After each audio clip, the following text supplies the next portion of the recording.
Hi everyone, thank you very much for joining me for this presentation and discussion on the Strathcona Regional District Housing Needs Report and preliminary findings for Electoral Area C. I'm Jennifer Getz and I'm a planner with Macola Development Services.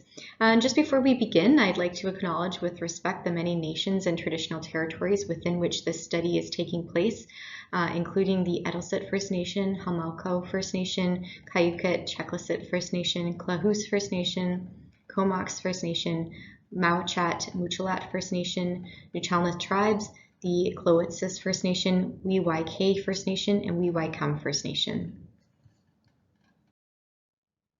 So first, we'll just provide a general project overview, talk about the goals and objectives of the study. We'll get into some preliminary findings, talk about some next steps, and finally, how you can contribute if you wish to the study.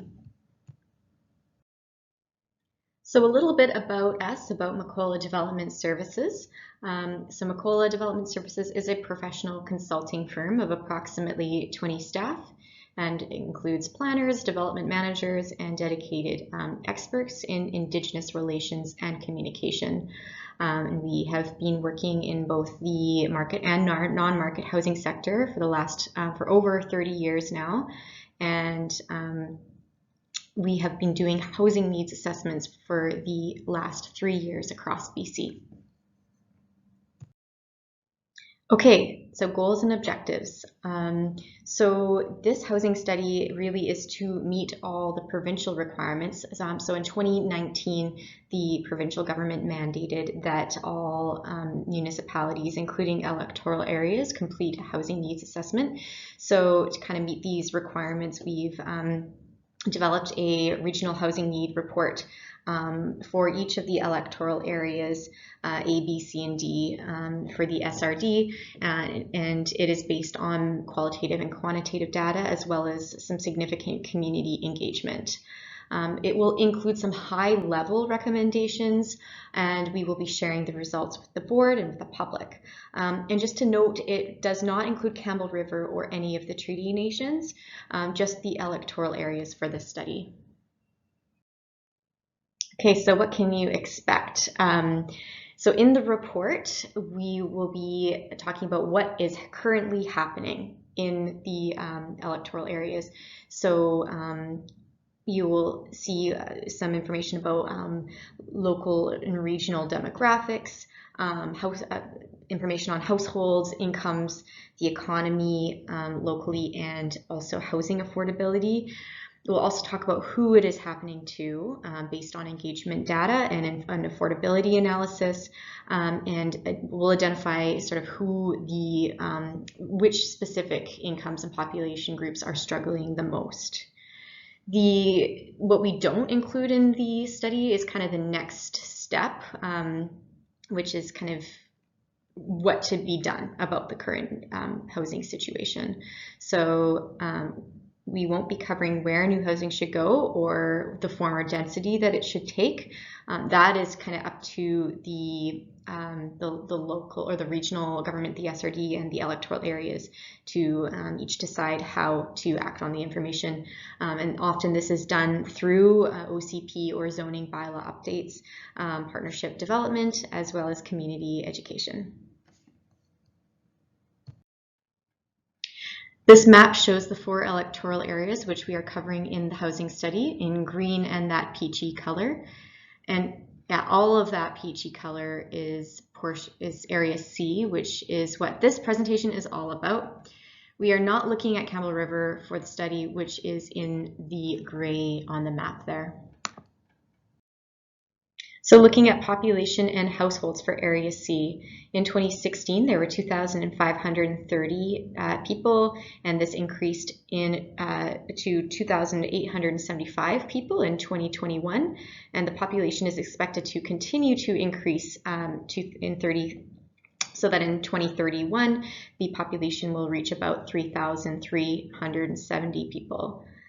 The number of households follows a similar trend as in 2016. There were 1,175 households. In 2021, this increased to be 1,330 households, and households are expected to continue to increase so that in 2031, there will be about 1,615 households. So actually households are slightly outpacing the increase in number of people, as in 2016 there were 2.2 people per household, and it is expected that by 2031 there will be about 2.1 people per household. And this is typical as populations age and housing dynamics change. We are finding that more homes are needed to house fewer people. Okay, moving on to the age distribution of Area C. So I will just direct your attention to the green portions of these pie graphs. This is showing the population of those ages 64 over, who are over 64 years of age. In 2016, this group of people, this age group, was 27% of the population, and in 2026 it is expected to be 37% of the population. So quite an increase in folks who are 65 years of age and older. This just has some implications, as folks in this age category tend to have pretty specific housing needs. Often they're less able to manage larger properties and to maintain older homes. And they are also generally in more need of supportive elements like meal support and nursing care, or fully supportive housing as well. So an older and aging population has some ramifications on the type of housing and stock that needs to be available. Okay, cost of renting. So we don't have Area C specific data for the statistic, but so we are using Campbell River census data instead. And as you can see, the kind of overall cost of renting has increased in the Campbell River area by 72% between 2011 and 2021. And for 3 or more bedroom units, this has the cost of renting has increased by 111%. So this has significant implications on families who are looking for housing, families in particular. Just something to note, this data doesn't tell us anything about the condition or type of unit. So often poor condition units are less expensive. It also doesn't differentiate between an apartment building or a full home. What we do have Area C specific data for through Census Canada is for cost of ownership. And as you can see in this graph, between 2011 and 2020, the overall cost of ownership, cost of a home increased by 31%. And for single detached homes, this was 26%. And really, the most of the housing stock is single detached, with some manufactured homes. Manufactured homes did decrease in this period of time in cost by 6%, but overall it's basically remained very stable.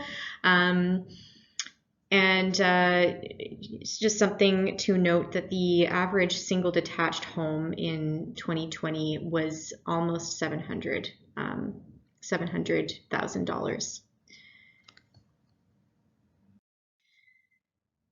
So what is perhaps more useful than just looking at the cost of a home is to compare the cost of the home with the ability of the median income to purchase the home. So to do this, we've made some basic mortgage assumptions about the purchasing power of the median income, and we've mapped it against the cost of the median home for the past 10 years. And we have adjusted both numbers for inflation. So as you can see, the green line, or how much the median income would be able to afford, has remained relatively stable over the last 10 years, or specifically between 2011 and 2020. The cost of a home has increased by about $100,000 during this time, But what is most important here is the discrepancy between the cost of a home and the purchasing power of the median income, which is about $350,000 as of 2020. And this gap is expected to actually only increase as housing challenges reverberate out from the lower mainland and the CRD areas. Both the cost of renting and the cost of ownership has impacted a statistic called core housing need. So an individual is considered to be in core housing need if they are experiencing one of three issues, one or more of three issues. So these issues are adequacy, or their home is in need of major repairs, suitability or overcrowdedness, or thirdly, their housing is unaffordable. And as you can see in this slide, renters are at much higher risk of housing insecurity than owners are. But it's good to also note that there are fewer renters than owners throughout the Strathcona Regional District. It's also important to note that Area C generally has higher rates of core housing need than the other rural areas do. So now to look at rates of core housing need across different family groups. So the left side of the graph is showing that couples are experiencing lower rates of core housing need, whereas on the right side of the graph, you can see that lone parents, singles, and roommates face higher rates of core housing need. And lone parents experience the greatest core housing need, with about 42% facing affordability challenges. This tends to be because they're trying to house themselves and their children with a single income instead of a dual income. And the singles and roommates also tend to experience high rates of core housing need. And that is because this group tends to include individuals who are just starting out in their careers and have lower income earning potential than someone who's already established in their career. And it also includes older members of the population who are retired and living alone. So in addition to the quantitative data gathered for this study, we also did some qualitative survey work. To date, there have been 412 responses to our housing survey, and 34% of these responses have been from Electoral Area C. So I'll just kind of read out some of the main topics that were mentioned from survey respondents. So about a quarter said that their current housing did not meet their needs, and almost 60% of people worried about the cost of utilities. That was quite a strong point. Almost 50% worried about the cost to repair and maintain their home, and almost 40% worried about their physical ability to maintain their home. And I think that last point really speaks to the aging population and some of the implications around that. So some community quotes from Area C specifically from the housing survey.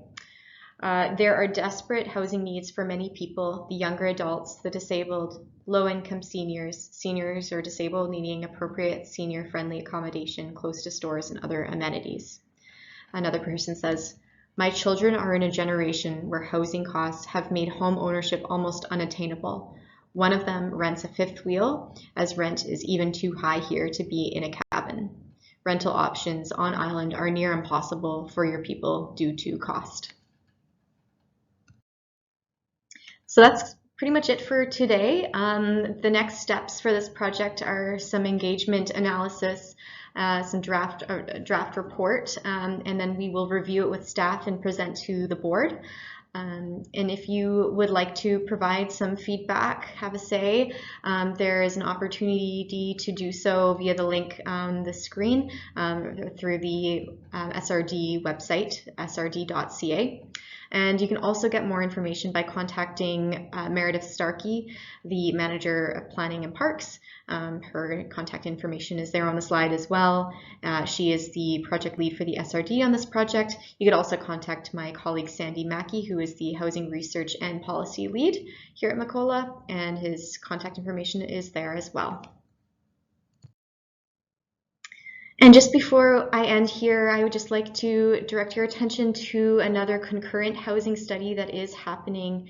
It is quite a bit different from our study. So while our study is looking at data and indicators that we can use to compare across electoral areas, this study is focusing on gathering stories of those facing housing insecurity in Campbell River or around the SRD. So if you live in the SRD and you feel your home is not suitable or affordable, or if you're finding it difficult to access services, I'd really encourage you to fill it out. This will help the SRD to address housing insecurity. You can complete the survey at the link on the slide here, and for more information you can go to the link that is also on the slide. And that's about it. Thank you very much for your time today, and thank you for your interest in housing need in the Strathcona Regional District. Again, if you are looking for more information, you can go to the link on the slide, or you can contact myself, Jennifer Getz, or my colleague Sandy Mackey, and our contacts are also right here on the slide. Thanks so much.